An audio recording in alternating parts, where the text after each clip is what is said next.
اعوذ باللہ من الشیطان الرجیم، بسم اللہ الرحمن الرحیم۔ سورۃ الشمس مکی صورت ہے۔ اس میں کل 15 آیات ہیں۔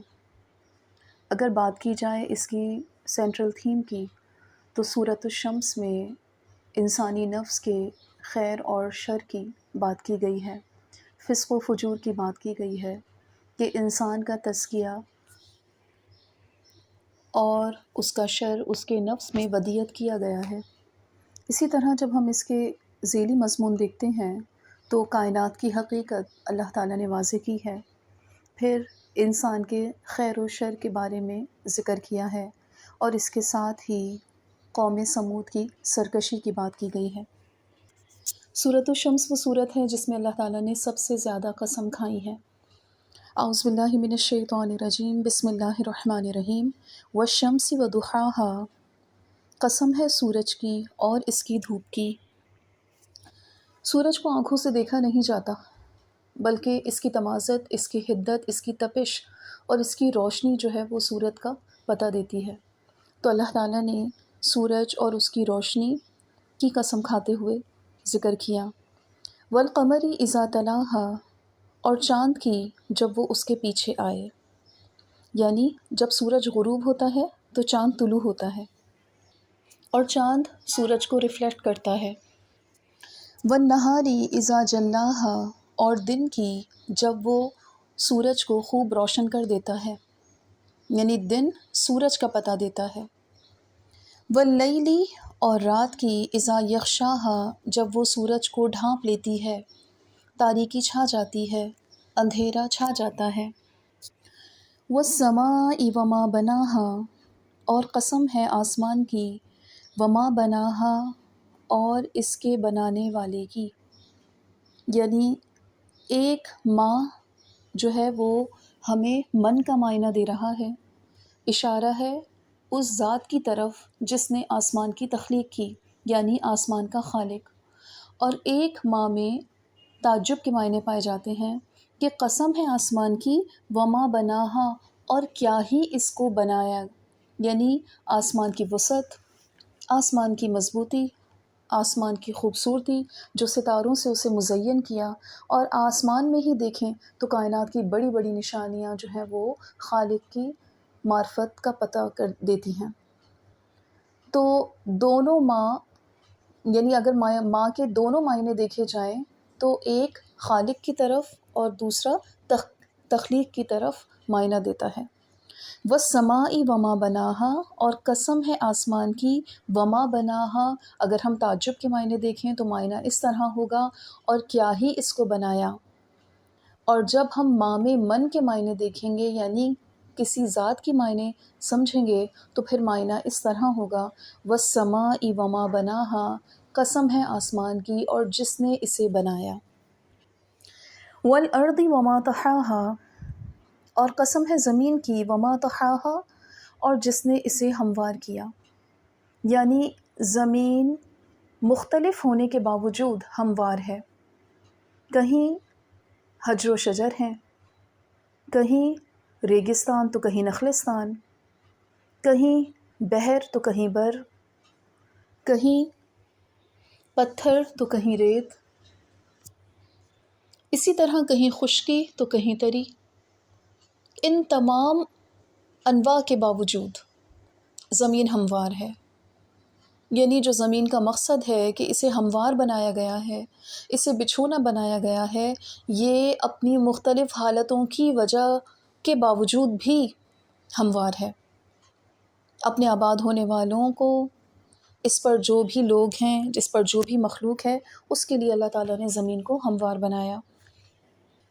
وَنَفْسٍ وَمَا سَوَّاهَا، اور نفس کی اور اسے درست کرنے کی، یعنی انسان کو اللہ تعالیٰ نے بنایا اور اسے متناسب الاعضاء بھی بنایا، کہیں کوئی نقص نہیں چھوڑا، کہیں بے ڈھبہ نہیں بنایا، بلکہ انسان کی تخلیق اس کے اعضاء، اس کی سوچ اور اس کی خوبیوں، صلاحیتوں کا پتہ دیتی ہے۔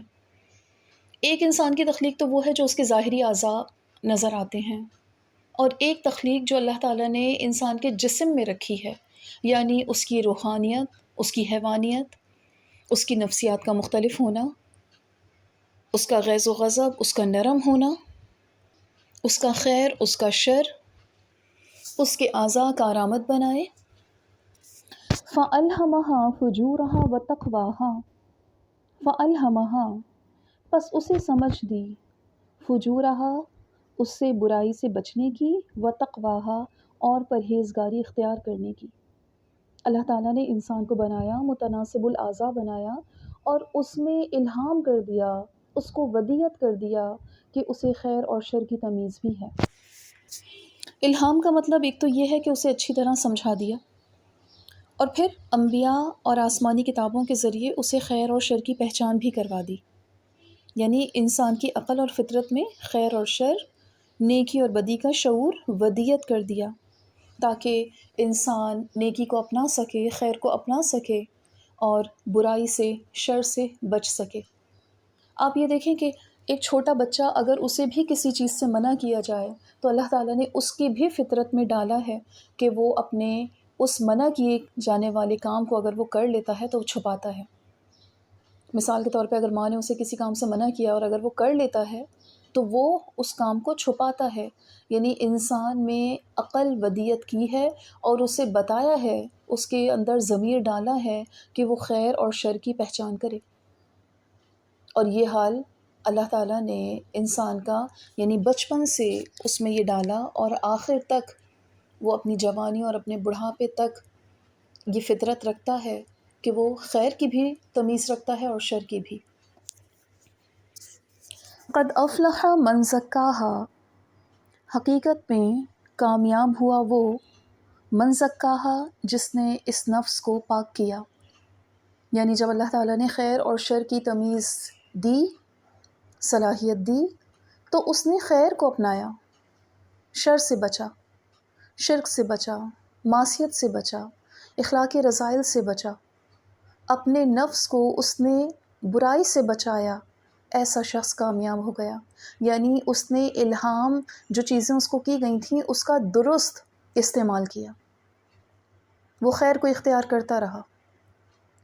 پھر آگے فرمایا وقد خواب من دساہا، اور حقیقت میں نامراد ہوا من دساہا جس نے اسے خواب میں ملا دیا، برباد کر دیا، یعنی جس نے اصلاح احوال نہ کیا، جس نے اپنے آپ کو شر سے نہ بچایا، جو گناہ میں ملوث ہو گیا، جس نے اپنی انسانیت کی قدر نہ کی، جس نے اپنی حیوانیت کو غالب آنے دیا، اس نے کیا کیا؟ اپنے آپ کو مٹی میں ملا دیا۔ اور مٹی میں انسان کب ملتا ہے؟ مرنے کے بعد۔ یعنی اس نے اپنی روح کو تو ختم ہی کر لیا، وہ زندہ رہتے ہوئے بھی ایسے ہے جیسے وہ مٹی میں مل گیا۔ تو زندگی کے لیے ضروری ہے کہ ہم اپنی روحانیت کو، انسانیت کو باقی رکھیں، اپنے ضمیر کو جگائے رکھیں۔ دساہا، دسا تدسیس ان سے ہے جس کے معنی ہیں کسی چیز کو چھپا دینا۔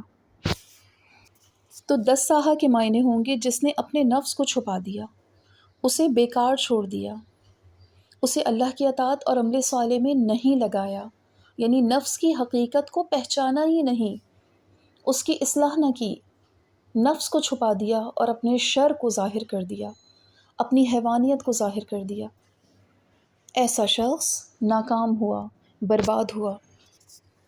کذبت ثمود بتقواہا، جھٹلایا قوم ثمود نے، بتقواہا اپنی سرکشی کے باعث۔ قوم ثمود کا ایک اور بھی جگہ ذکر آتا ہے قرآن میں، اللہ تعالیٰ کا ارشاد ہے فَأَمَّا الثَّمُودُ فَأُهْلِكُوا بِالطَّاغِيَةِ، البتہ قوم ثمود انہیں طاغیہ کے سبب یعنی سرکشی کے سبب ہلاک کیا گیا۔ تو یہاں بھی کذبت ثمود بتقواہا، سرکشی ہی سبب بنی ان کے جھٹلانے کی، اور سرکشی کی ہی وجہ سے اور اپنے جھٹلانے کی ہی وجہ سے وہ ہلاک ہوئے۔ تو یہاں پر انہوں نے جھٹلایا کس بات کو تھا؟ اپنے ضمیر کی آواز کو جو اندر سے آ رہی تھی، اور باہر جو رسولوں کی تعلیمات تھیں اور جو کتابوں کی تعلیمات تھیں اس کو جھٹلایا۔ یعنی جو اللہ تعالیٰ نے خیر اور شر الہام کیا تھا تو انہوں نے اس کی نفی کرتے ہوئے شر کو اختیار کیا، اپنے ضمیر کی آواز کو بھی جھٹلایا، چھپایا اور انبیاء کی دعوت کی بھی تکذیب کی۔ یہ طغیان، سرکشی کی اعلیٰ سطح ہے، ایسی سرکشی جو حد سے گزرنے والی ہے۔ اسی بنا پر وہ تکذیب پر آمادہ ہوئے۔ اذ انبعث اشقاہا، جب اٹھا ان میں بڑا بدبخت، اشقاہا بڑا بدبخت، بڑا شقی۔ مفسرین اس کا نام قدار بن سالف بتاتے ہیں۔ اس نے کام ہی ایسا کیا کہ رئیس الاشقیاء بن گیا۔ اور سبب کیا تھا بدبختی کا؟ انبیاء کی تکذیب۔ تکذیب تو پوری قوم نے ہی کی تھی، پوری قوم ہی اس کی پشت پناہی کر رہی تھی، لیکن آگے بڑھ کے انبیاء کے لائے ہوئے معجزے کو اس نے نقصان پہنچایا، اس وجہ سے اسے بڑا بدبخت کہا گیا۔ فقال لہم رسول اللہ ناقۃ اللہ وسقیاہا، فقال لہم ان سے کہا تھا رسول اللہ اللہ کے رسول نے، ناقۃ اللہ یہ اللہ کی اونٹنی ہے، وسقیاہا اور اس کے پینے کی باری ہے، یعنی اس کی حفاظت کرو۔